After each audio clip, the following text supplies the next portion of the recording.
Welcome friends in your own channel, that is English Graph or Byju's classes. Today I am going to talk about a poem which is not in your syllabus in that sense, but keeping in mind the matter of the greater interest of the students and the students of literature as well. I am going to upload this video. Today I am going to talk about or discuss about a very significant poem named The Road Not Taken by Robert Frost. Robert Frost is a very prominent poet of America, and throughout his poetry he has talked about the fundamental truths, philosophies of life, using the countryside as his background, the rural life of England. And this poem, The Road Not Taken, is very significant, very important a poem is. This poem talks about the choices that an individual has to make in his or her life. Life is basically making the right choice out of many choices, and we all find ourselves into a sort of dilemma about which path should we follow, which choice should we make, and which choice should we leave. So the present poem, The Road Not Taken, is very important and so relevant. So without wasting time, let's begin it. The Road Not Taken, Robert Frost. Two roads diverged in a yellow wood, and sorry I could not travel both. And be one traveller, long I stood, and looked down one as far as I could, to where it bent in the undergrowth. That means someday the poet was standing at such a place from where there were two roads going to two different directions. So the poet, being a single traveler, was not able to travel both the paths at the same time. So two roads diverged in a yellow wood. That means there were two roads which were going to two different directions, and the roads diverged into a yellow wood. The two roads were going to a yellow wood. So technically the poet was standing in front of two roads.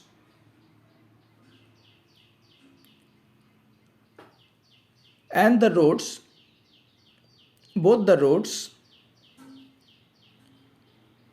were going to a yellow wood. Here yellow wood could have a deeper meaning. The wood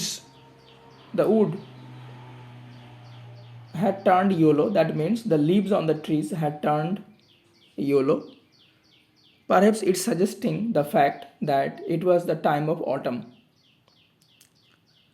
And sorry I could not travel both. So being a single human being, obviously it was not possible for the poet to travel both the road at the same time. And be one traveler, long I stood. So he just kept on standing over there. Actually he was thinking over the matter that which path should he take. That means he was confused for a while. Long I stood and looked down as far as I could. So before making a final choice, he tried to have a look of both the road as far as it was as much as it was possible to have a look of the road from there only. Then he noticed that to where it bent in the undergrowth. Then he noticed that one of the paths had bent in the undergrowth. That means one of the paths had gone missing in the midst of dense forests, trees or shrubs. Moving on to the next stanza, then took the other. So when he saw that one path was not visible that way, that had gone missing in the midst of heavy undergrowth, that is bushes, shrubs or trees, then he decided to choose the other path, which was partly visible to him. So he decided to took the other path, as just as fair. As just as fair could have several meanings. Perhaps the poet wants to say that this path was comparatively, he found this path apparently more fair than the other one, or than the one that he left. And having perhaps the better claim, and the poet had some better claim, better expectation from this path. Why? Because it was grassy and wanted wear. He had some better expectation from this path, from the path that he has chosen. Why? Because this path was comparatively covered with grass. It was grassy, it was covered with grass and wanted wear. A tree may not have any want. So here the tree has been, here the path wanted wear, a path may not have any want, because a path is not a human being. But here the path has been described in terms of a human being. That means here the path has been personified. Because it was grassy and wanted wear. As if the poet means to say that the path also has a want from the traveler, that he should be followed. But it could have another meaning as well.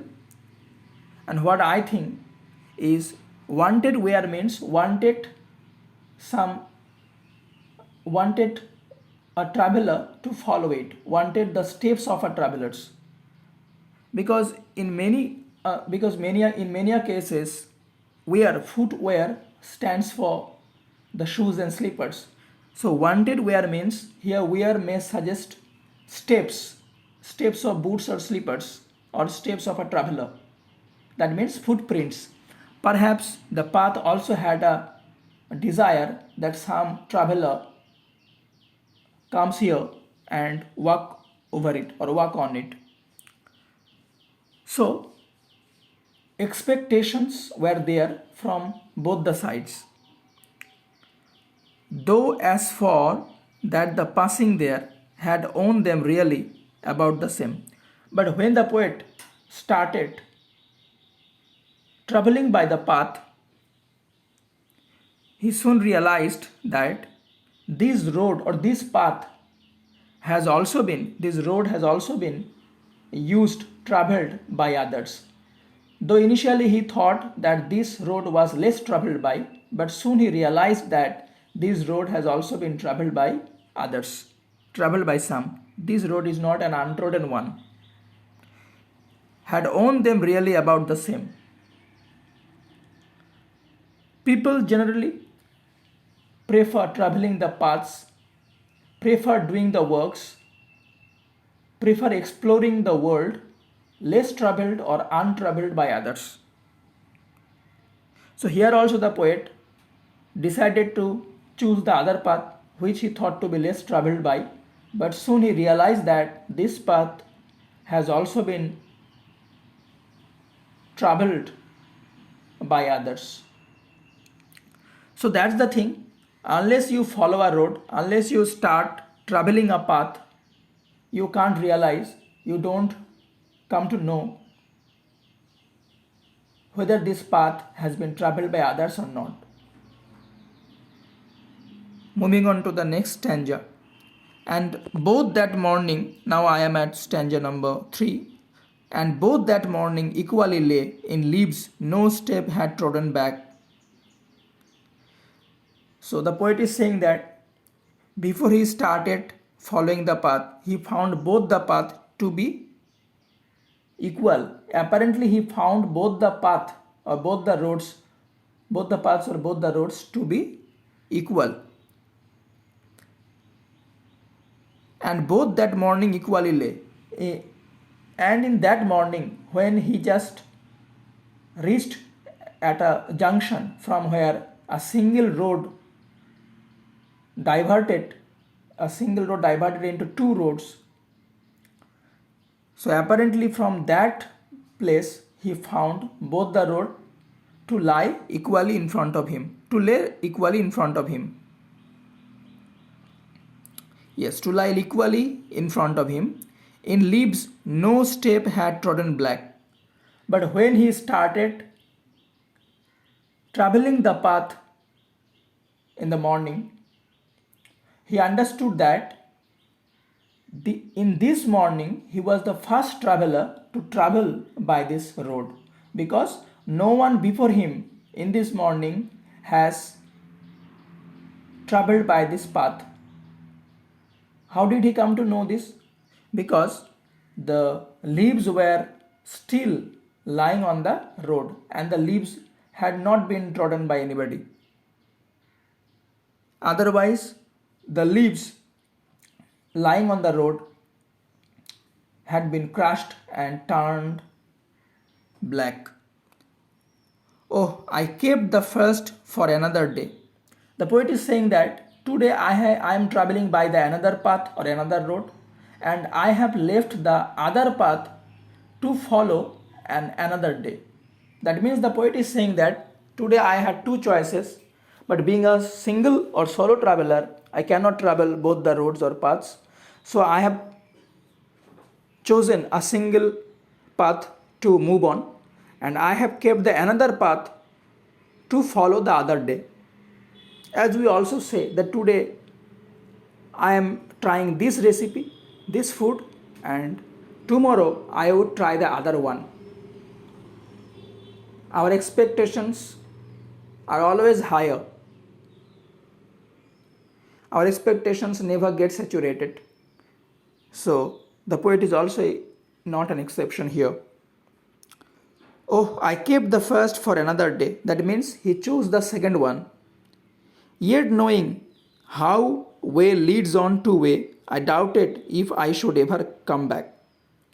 Though the poet is saying that I will try the other path some other day, yet the poet had a doubt that he doesn't know where this road will take him to in life.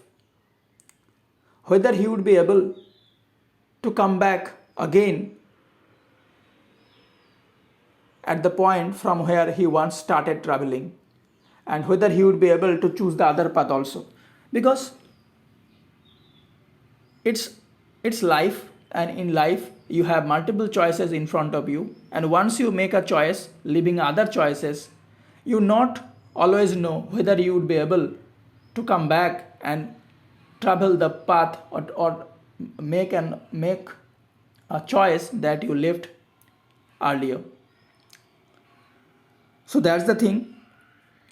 So the poet also had a doubt in himself, that he is thinking, I don't know if I should ever come back and choose the path that I once left or not.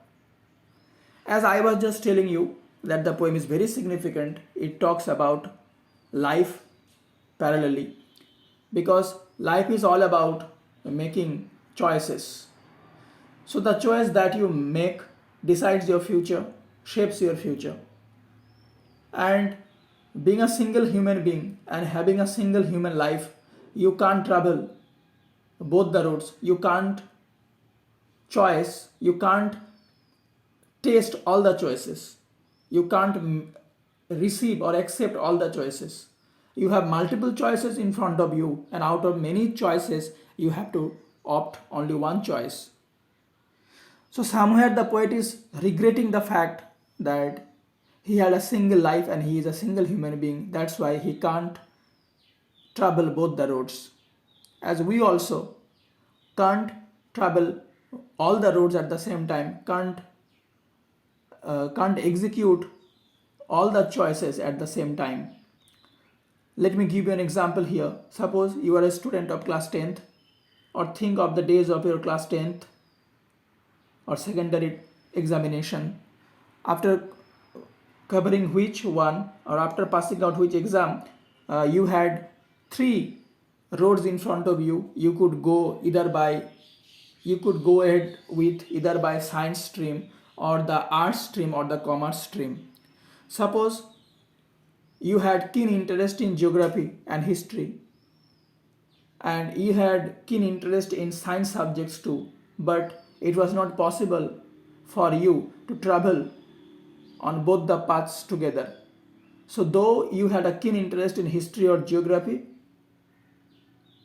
you had to go ahead with science. Or though you had interest in science, but you cannot kill your interest for geography, that's why you went on with arts. So though you had interest in both the topics, you could not travel both the paths. I think you can now realize the fix or the confusion the poet was in the midst of better. Anyways, moving on to the last stanza. I shall be telling this with a sigh. Somewhere in future, I shall be telling this with a sigh. Sigh means with a breath, deep breath that we often release from our mouth. And this sigh may stand for happiness, may stand for sadness as well. I shall be telling this with a sigh, somewhere ages and ages hence. From now, from the present, that means in present the poet is making this choice. In present the poet has made this choice, and he doesn't know that how long would this road take him to in future. So in future, somewhere in future, when he would grow old, when he would achieve experience, he would grow old with time. Somewhere in future, he would be able to share his experience with a sigh. So that experience could be of happiness, and that experience could also be of sadness. So here the sigh may stand for both happiness and sadness. So somewhere in future, I shall be telling this with a sigh. That means I would be able to share my experience with others. That once two roads diverged in a wood, and I took the one less traveled by. And that has made all the difference. Yes, unless you travel a road, unless you travel a path, you can't achieve any experience. You don't know what is there waiting in future for you. So the choice that you make today brings about some differences in your life. These differences could be a happy one, could be a sorrowful one, but these differences would come only when you would make a choice in life. So this is life. Life is all about making choices. Life is not about skipping the choices. You can skip an exam, you can skip an ad, you can skip a proposal of your friend, but life is something that you will have to make choices here. Whether you like the choices or not, but you will have to make a choice. Because though life gives you multiple options, but life never gives you an option to skip it. So this is the poem all about. I think this video would be beneficial for you, and my request to you is to please subscribe the channel and share it as much as possible. And as I have already said, that apart from your syllabus, keeping in mind the matter of greater interest of the students of English literature, I would keep on uploading this types of videos. Thank you so much. Thanks for watching.